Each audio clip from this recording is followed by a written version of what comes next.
Hello Mark, my name is John and my student number is S0341020 and I'm going to read Field December 2010 at TED Woman 2010, Beverly plus Dereck Joubert, Life Lessons from Big Cats, and my level is Junior at NCUE. Beverly Joubert. We are truly passionate about the African wilderness and protecting the African wilderness, and so what we've done is we focus on iconic cats. And I know, in the light of human suffering and poverty and even climate change, one would wonder, why worry about a few cats? Well, today we are here to share with you a message that we have learned from a very important and special character, this leopard, Dereck Joubert.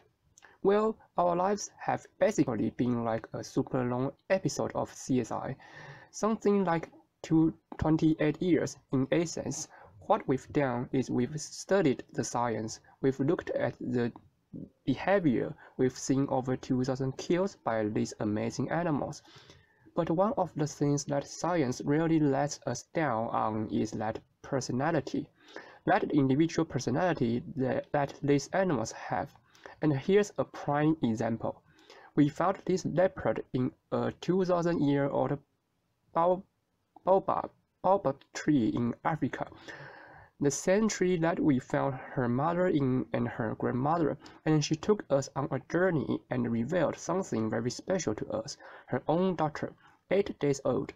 And the minute we found this leopard, we realized that we needed to move in. And so we basically stayed with this leopard for the next 4.5 years, following her every day, getting to know her, that individual personality of hers, and really coming to know her. Now I'm destined to spend a lot of time with some unique, very special, individualistic and often seductive female characters. Laughter. Beverly is clearly one of them, and this little leopard, the Hadima, is another, and she changed our lives. Beverly Joubert. Well, we certainly did spend a lot of time with her. In fact, more time than ever her mother did. When her mother would go off hunting, we would stay at film. And early on, a lightning bolt hit a tree 20 paces away from us. It was frightening, and it showered us with leaves and a pungent smell. And of course we were stunned for a while, but when we managed to get our wits about us, we looked at it and said, "My gosh, what's going to happen with that little cub? She's probably going to forever associate that deafening crash with us." Well, we needn't have worried. She came charging out of the thicket straight towards us, sat next to us, shivering with her back towards Dereck, and looking out. And actually from that day on, she's been comfortable with us. So we feel that that day was the day that she really earned her name. We call her Le Hadid, which means light from the sky. Dereck Joubert. Now we've found these individualisms in all sorts of animals, in particular in the cats. This particular one is called Window he who greets with fire, and you can just see that about him, you know, that's his character.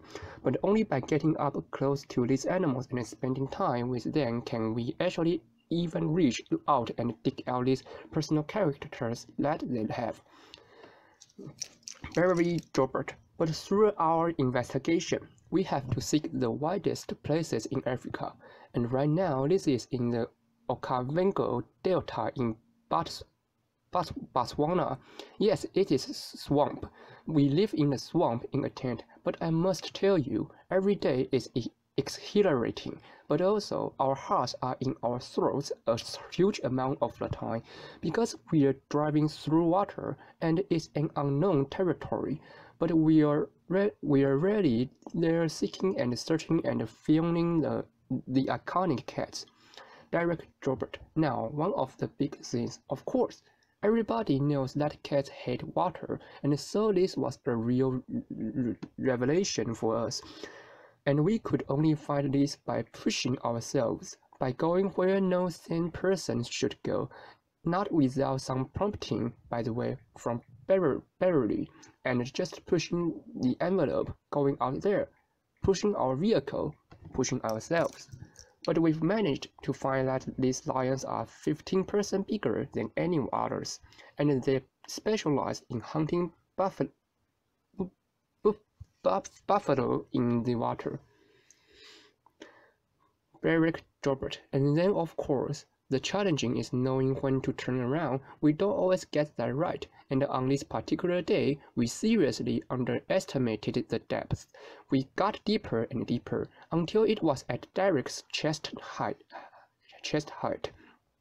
Well, then we hit a deep depression, and we seriously submerged the vehicle.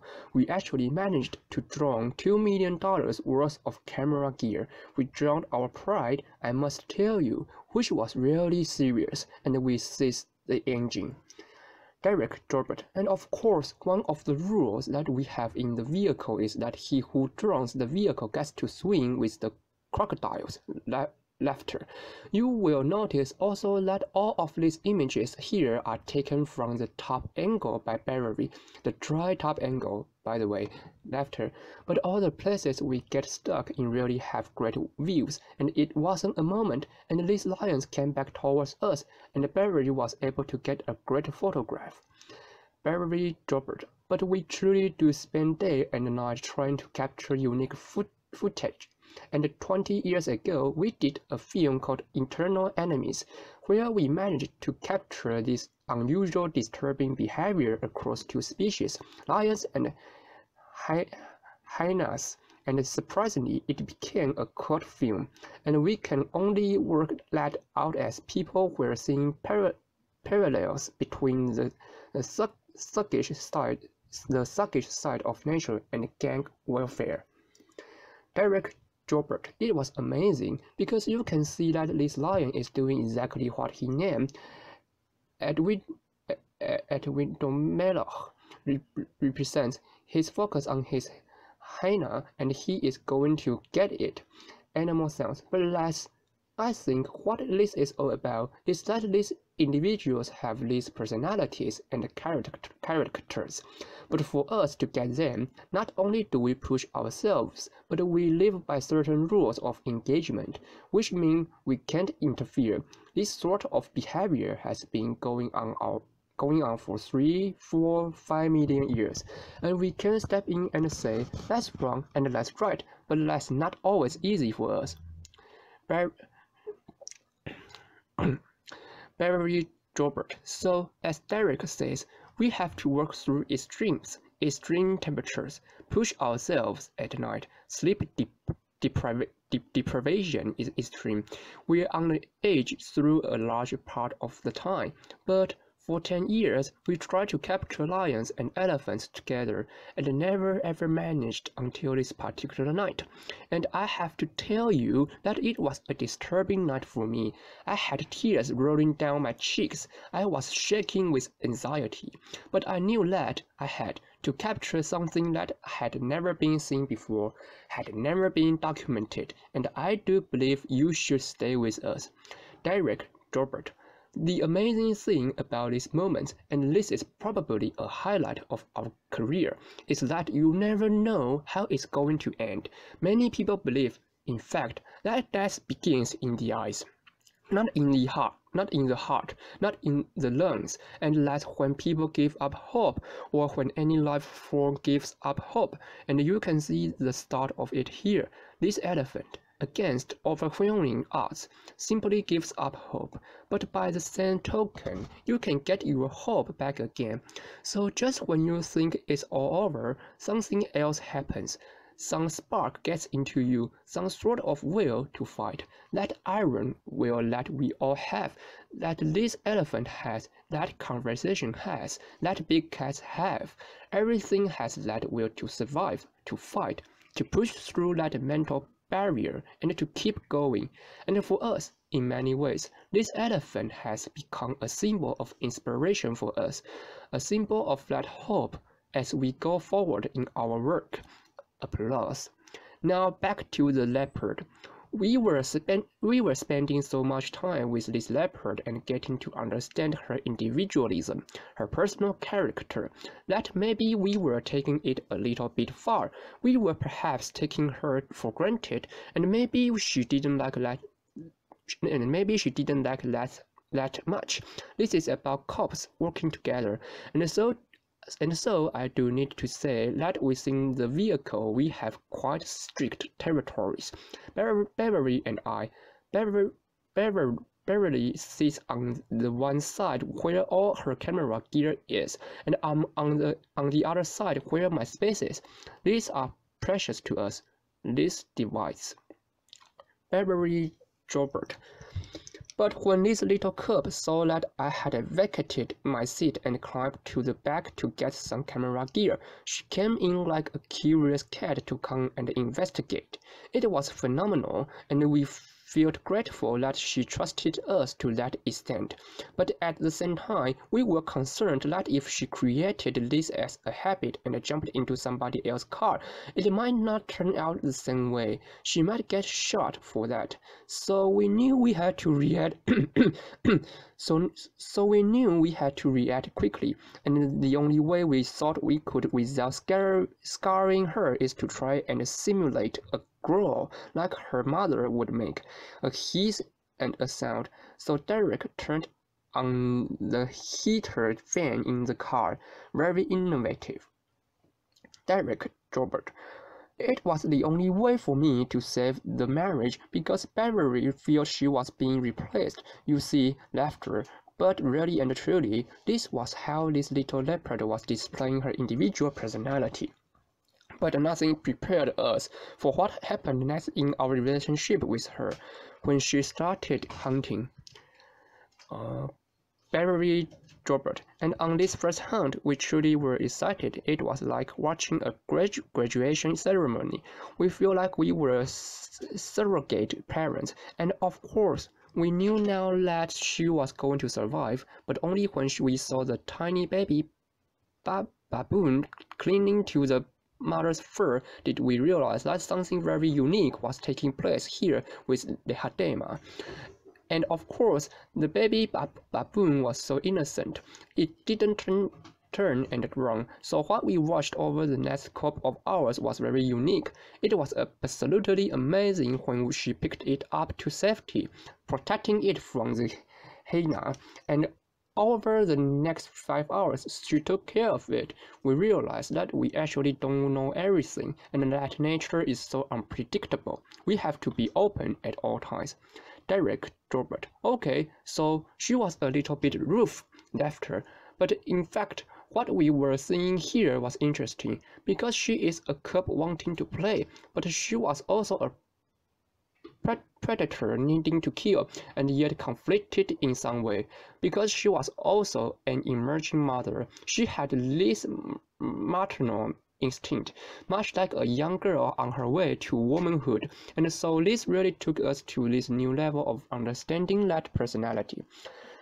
Beverly Joubert, and of course through the night they lay together. They ended up sleeping for hours, but I have to tell you, everybody always asks, what happened to the baby baboon? It did die, and we suspect it was from the freezing winter nights. Dereck Joubert. So at this stage, I guess, we had very firm ideas on what conversation meant. We had to deal with these individual personalities. We had to deal with them with respect and celebrate them. And so we, with the National Geographic, formed a Big Cats initiative to march forward into conversation, taking care of the big cats that we loved, and then had an opportunity to look back over the last 50 years to see how well we had all collectively been doing. So when Beverly and I were born, there were 450,000 lions, and today there are 20,000. Tigers haven't fared any better, 45,000 down to maybe 3,000.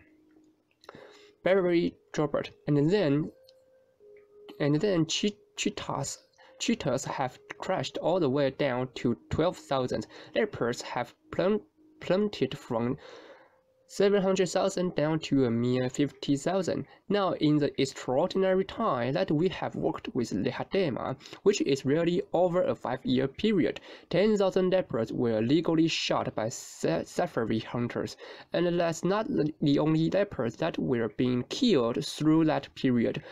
There's an immense amount of poaching as well. So possibly the same amount is simply not sustainable. We admire them, and we fear them, and yet, as men, we want to steal their power.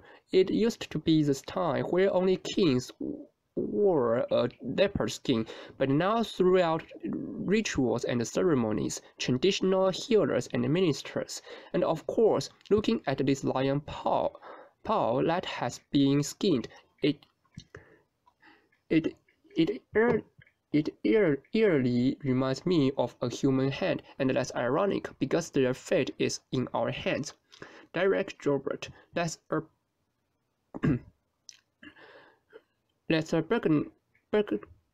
the bargaining bone trade. South Africa just released some lion bones onto the market. Lion bones and tiger bones look exactly the same, and so in a stroke, the lion bone industry is going to wipe out all the tigers. So we have a real problem here. No more so than the lion do, the male lions. So the 20,000 lion figure that you just saw is actually a red herring, because there may be 3,000 or 4,000 male lions, and they all are actually infected with the same disease. I call it complacency,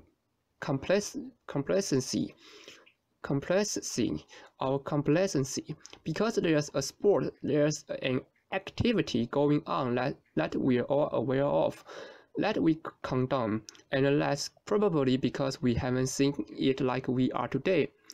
Beverly, Joubert, and you have to know that when a male lion is killed, it completely disrupts the whole pride.